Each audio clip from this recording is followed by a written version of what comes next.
ऐसा ही हाल होता है सर। ये दुनिया के लिए भी एक लेसन है कि दूसरे के बल पे राजा मत बनो। दुनिया में किसी का एहसान मत लीजिए, अपनी ऊंचाई बढ़ाओ, अपनी सारी ताकत अपने में लगाओ। जिंदगी की जितनी भी लड़ाइयां हैं वो तुम लड़ोगे।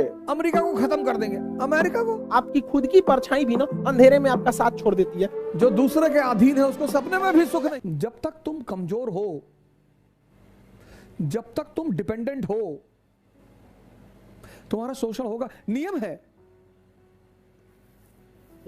नियम है, नियम।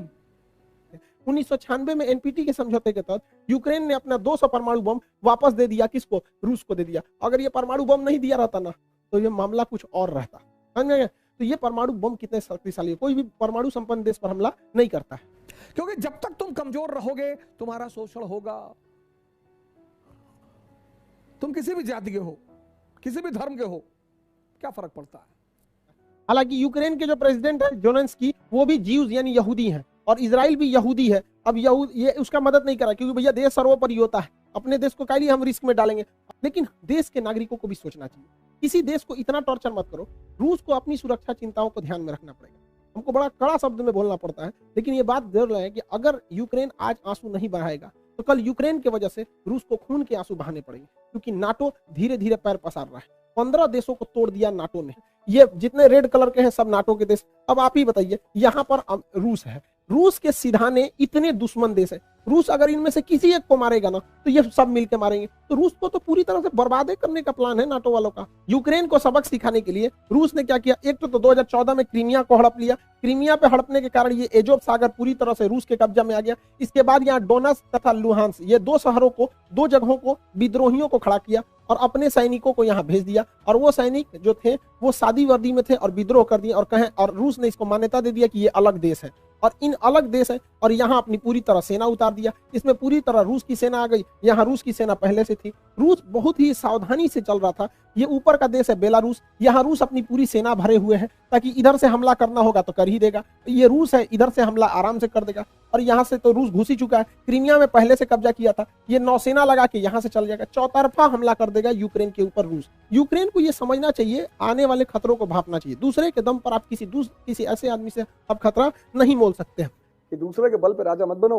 यह है विजडम कि जब दूसरे की ताकत पे लड़ोगे ना, और अगर गलती से पीछे वाला हट गया, सुग्रीव के साथ यही तो हुआ।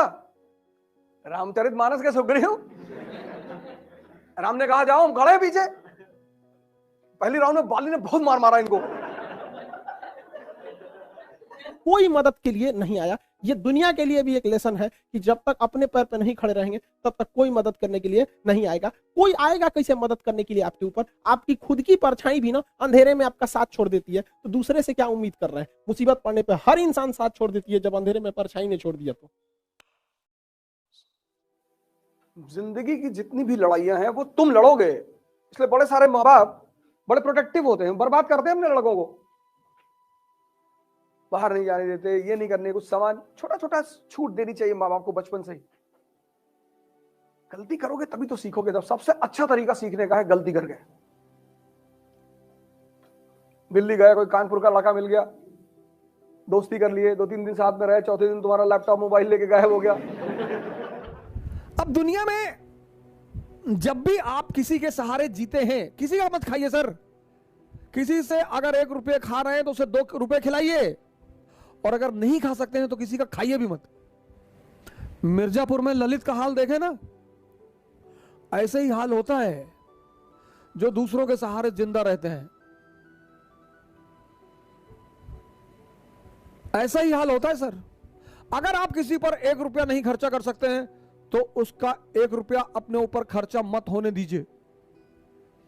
जब तक संभव हो दुनिया में किसी का एहसान मत लीजिए, नहीं तो कल आंख दिखाएगा तो आप गाली नहीं दे पाएंगे। किसी का खाइए मत सर, बिल्कुल मत खाइए, नहीं तो किसी दिन किडनी मांग लेगा आपकी।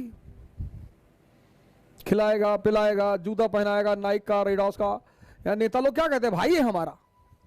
नेता के साथ जो 2-4 लोग टहलते हैं, कभी नेताजी से पूछे कि नेताजी ये कौन है? अरे हमारे भाई की तरह है।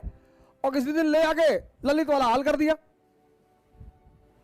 पराधीन सपने सुख नहीं, तुलसीदास यही तो कहते हैं। जो दूसरे के अधीन है उसको सपने में भी सुख नहीं है। पराधीन सपनों सुख नहीं।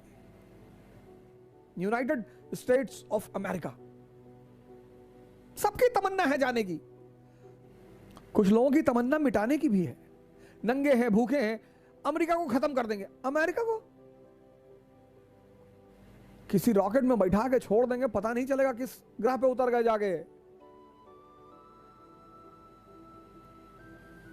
एक पक्षी है रैवन, वो बाज के कंधे पे जाके बैठ जाता है, और बाज शाहीन,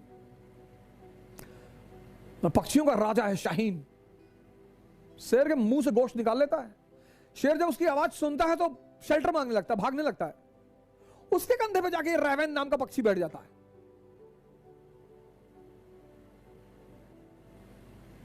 तो पता है बाज क्या करता है? अपनी उड़ान बढ़ाने लगता है, उड़ान। और जैसे जैसे उसकी ऊंचाई बढ़ती रहती है, ऑक्सीजन लेवल कम हो जाता है, रैवन को भागना पड़ता है। अपनी ऊंचाई बढ़ाओ, इतनी बढ़ाओ कि जितने लोग तुम्हें दबाना चाहते हैं उनका दम घुटने लगे, वो खुद ही भाग जाएं। अपनी सारी ताकत अपने में लगाओ और अपनी ऊंचाई को इतना बढ़ाओ कि तुम्हारे जितने अगल बगल लोग